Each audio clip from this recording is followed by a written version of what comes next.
ఆంధ్రప్రదేశ్కి భారీ వర్ష సూచన హెచ్చరిక జారీ చేసింది వాతావరణ శాఖ. రేపు బంగాళాఖాతంలో మరొక అల్పపీడనం ఏర్పడే అవకాశం ఉన్నట్టుగా కనిపిస్తోంది. దీని ప్రభావంతో ఏపీలో భారీ వర్షాలు కురవబోతున్నాయి.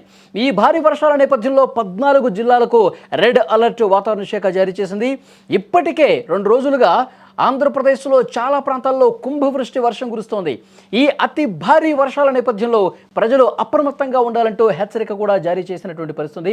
ముఖ్యంగా ఆంధ్రప్రదేశ్లో కృష్ణా, గుంటూరు, ప్రకాశం, నెల్లూరు, అనంతపురం, చిత్తూరు, ఎన్టీఆర్ జిల్లా, పల్నాడు జిల్లా ఈ ప్రాంతాలన్నీ కూడా భారీ వర్ష సూచన కనిపిస్తోంది. ఇంకా కుండపోతగా వర్షాలు కురిసే అవకాశం ఉన్నట్టుగా కనిపిస్తోంది. మీరు విజువల్స్లో కూడా చూడొచ్చు. గత 2 రోజులుగా భారీ వర్షాలు పడతా ఉన్నాయి. ముఖ్యంగా ఒంగోలులో కొన్ని ప్రధాన కాలనీలు పూర్తిగా జలదిగ్బంధాలు చిక్కున్నటువంటి పరిస్థితి. అటు ప్రకాశం జిల్లా వ్యాప్తంగా కావచ్చు, ప్రకాశంలో ఉన్నటువంటి మార్కాపురంలో కావచ్చు, కుండపోతగా భారీ వర్షాలు కురుస్తున్నటువంటి పరిస్థితి. దీంతోపాటు మరొక అల్పపీడనం ఏర్పడబోతోంది. మరికొన్ని రోజుల పాటు అంటే వర్షాలు ఇంకా తగ్గుముఖం పట్టే అవకాశం ఇప్పట్లో లేదు అని చెప్పి ఒక సంకేతం వినిపిస్తున్నటువంటి పరిస్థితి. వాతావరణ శాఖ కూడా చాలా స్పష్టంగా చెప్తుంది, ప్రజలందరూ కూడా అప్రమత్తంగా ఉండాలి. కుండపోతగా వర్షాలు కురిసే అవకాశం ఉంది. ఎక్కడ కూడా ప్రజలు వర్షం పడేటప్పుడు బయటకు రావద్దని చెప్పి హెచ్చరిక జారీ అవుతున్నటువంటి పరిస్థితి. ముఖ్యంగా లోతట్టు ప్రాంత ప్రజలు తగిన జాగ్రత్తలు తీసుకోవాలని చెప్తున్నారు. ఎక్కడైతే భారీగా వర్షాలు పడుతున్నాయో అక్కడ వాగులు, వంకలు, చెరువులు, కట్టలు అన్నీ కూడా జాగ్రత్తగా చూడాలని చెప్పి అధికారులకు కూడా ఒక ఆదేశం వెళ్ళింది. దుబాయ్ నుంచి ముఖ్యమంత్రి చంద్రబాబు నాయుడు గారు సమీక్ష చేశారు. ఇక్కడున్న అధికారులతో ఎప్పటికప్పుడు టచ్లో ఉండి మాట్లాడుతున్నారు. హోంమంత్రి అనిత గారితో కూడా మాట్లాడిన పరిస్థితి. ఎక్కడికక్కడ వర్షపాతం ఎక్కువగా ఉన్నటువంటి ప్రాంతాల మీద కొంత అలర్ట్గా ఉండండి.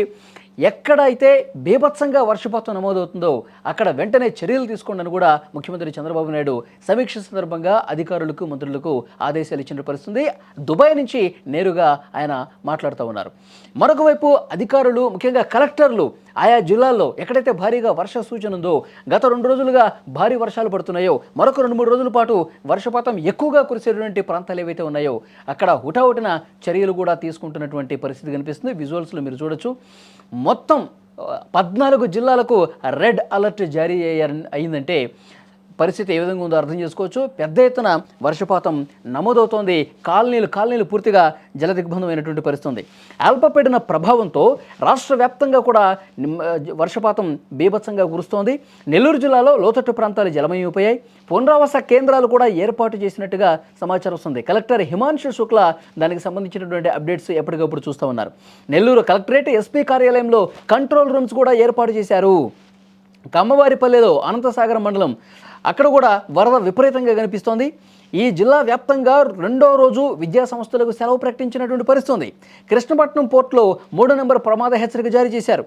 లింగసముద్రంలో 8.3 సెంటీమీటర్లు, ఉలవపాడులో 6.2 సెంటీమీటర్లు, తర్వాత మర్రిపాడులో 5.3 సెంటీమీటర్లు, ఉదయగిరిలో 4.7, అనంతసాగరం, కొండాపురంలో 4.6 సెంటీమీటర్ల వర్షపాతం నమోదవుతుంది.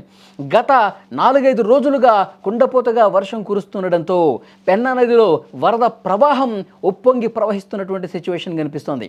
నెల్లూరు జిల్లా చేజర్ల మండలం యనమదల వద్ద నల్లవాగు ఉధృతంగా ప్రవహిస్తుంది. అక్కడ మర్రిపాడు మండలం బొగ్గేరు, సైదాపురం మండలం పిన్నేరు వాగు ఉధృతంగా ప్రవహిస్తున్నటువంటి పరిస్థితి. గుడ్లూరు తెట్టు అక్కడ రాకపోకలు పూర్తిగా నిలిచిపోయినాయి. రాళ్లవాగు ఉధృతికి పూర్తిగా అక్కడ రాకపోకలు స్తంభించినటువంటి సిచ్యువేషన్ ఉంది. ఇక ఉమ్మడి కృష్ణా జిల్లా వ్యాప్తంగా కూడా భారీ వర్షాలు పడతా ఉన్నాయి. మచిలీపట్నంలో ఉదయం నుంచి కుండపోతగా వర్షం పడుతూ ఉంది. వర్షం కారణంగా కాలువల్ని తలపిస్తున్నాయి అక్కడ ప్రధాన రహదారులన్నీ కూడా. అక్కడ బస్టాండ్ ప్రాంతం, కోర్టు సెంటరు, కలెక్టర్ కార్యాలయాలు అన్నీ కూడా నీట మునిగినటువంటి పరిస్థితి ఉంది. విద్యా సంస్థలకి నేడు కూడా సెలవు ప్రకటించినటువంటి పరిస్థితి. కృష్ణా జిల్లా దివిసీమలో ఎడతెరప లేకుండా వర్షం పడుతోంది. ఈ అల్పపీడన ప్రభావంతో కృష్ణా, ఎన్టీఆర్ జిల్లా, బాపట్ల జిల్లా, గుంటూరు, ప్రకాశం, నెల్లూరు, ఒంగోలు ఈ ప్రాంతాలన్నీ కూడా పూర్తిగా జలమయమైపోతున్నటువంటి పరిస్థితి ఉంది. రోడ్ల మీద పెద్ద ఎత్తున వరద నీరు నిలిచిపోయినటువంటి పరిస్థితి ఉంది. పల్నాడు జిల్లా వ్యాప్తంగా కూడా వర్షాలు బాగా కురుస్తున్నాయి. నరసరావుపేట, సత్తెనపల్లి, పిడుగురాళ్ల, పెదకూరుపాడులో కూడా వర్షాలు పడతా ఉన్నాయి. బాపట్ల జిల్లా వ్యాప్తంగా వర్షాలు కురుస్తూనే ఉన్నాయి. చీరాల అయితే తెల్లవారుజాము నుంచే వర్షం బీభత్సంగా కురుస్తోంది. అద్దంకిలో కూడా ఈదురుగాలులతో కూడినటువంటి వర్షం పడుతూ ఉంది. బాపట్ల జిల్లా కొల్లూరు, నగరం, బటిప్రోలు, చీరాల, పర్చూలు, రేపల్లెలో కూడా వర్షం పడుతోంది. ఇక బాపట్ల అయితే విద్యా సంస్థలకు సెలవు ప్రకటించారు. రహదారుల మీద వర్షపు నీరు భారీగా నిలిచిపోవడంతో వాహనదారులు ఏ విధంగా ఇబ్బంది పడుతున్నారో మనం స్క్రీన్ మీద చూస్తున్నాం. అంటే పూర్తిగా రోడ్డు కనిపించట్లేదండి. అంత బీభత్సంగా వర్షం కురవటం వల్ల రోడ్లన్నీ నీటిమయం కావటం వల్ల అక్కడ వాహనదారులు చాలా అంటే చాలా ఇబ్బంది పడుతున్న పరిస్థితుంది. ఆ వాటర్ని తొలగించే పరిస్థితి చేస్తున్నప్పుడు కూడా అధికారులు చర్యలు తీసుకున్నప్పటికీ మళ్ళీ వర్షం పడటం, మళ్ళీ రోడ్లన్నీ కూడా జలమైపోవటం, లోతట్టు కాలనీలలో కూడా భారీగా వరద నీరు వచ్చి చేరడంతో చాలా అంటే ఇబ్బంది పడుతున్నటువంటి సిచ్యువేషన్ కనిపిస్తుంది. నీటిని బయటకు పంపేందుకు కార్పొరేషన్ అధికారులు చర్యలు తీసుకుంటున్నప్పటికీ కూడా మళ్ళీ వర్షాలు పడటం, మళ్ళీ ఇంకా 2-3 రోజుల పాటు వర్షం పడే అవకాశం ఉందని చెప్పి సమాచారం రావడంతో అధికారులు చర్యలు తీసుకుంటూనే ఉన్నారు. ఇక రాయలసీమలో కూడా వర్షాలు పడతా ఉన్నాయి. అనంతపురం, తాడిపత్రిలో నిన్న సాయంత్రం నుంచి కూడా వర్షం పడతా ఉంది. ఉమ్మడి అనంతపురం జిల్లా వ్యాప్తంగా పలు చోట్ల వర్షం పడుతోంది. హిందూపురంలో పూర్తిగా రహదారులు కూడా జలమయం అయిపోయినటువంటి సిచ్యువేషన్ కనిపిస్తోంది. ఈ విధంగా వర్షాలు పడుతున్నటువంటి నేపథ్యంలో అధికారులు చర్యలు తీసుకుంటా ఉన్నారు. మరోవైపు యానాంలో కూడా కుండపోతగా వర్షం కురుస్తుంది. అల్పపీడన ప్రభావంతో కేంద్రపాలిత ప్రాంతంలో కూడా అక్కడ యానాంలో కుండపోతగా వర్షం కురిసింది. ప్రభుత్వ కళాశాల ప్రాంగణంలో వరద నీరు భారీగా చేరింది. ప్రధాన రహదారులు వీధుల్లో వరద ప్రవహిస్తుండడంతో వాహనదారులు చాలా అంటే చాలా ఇబ్బందికర పరిస్థితులు అక్కడ ఎదుర్కొన్నటువంటి సిచ్యువేషన్ ఉంది.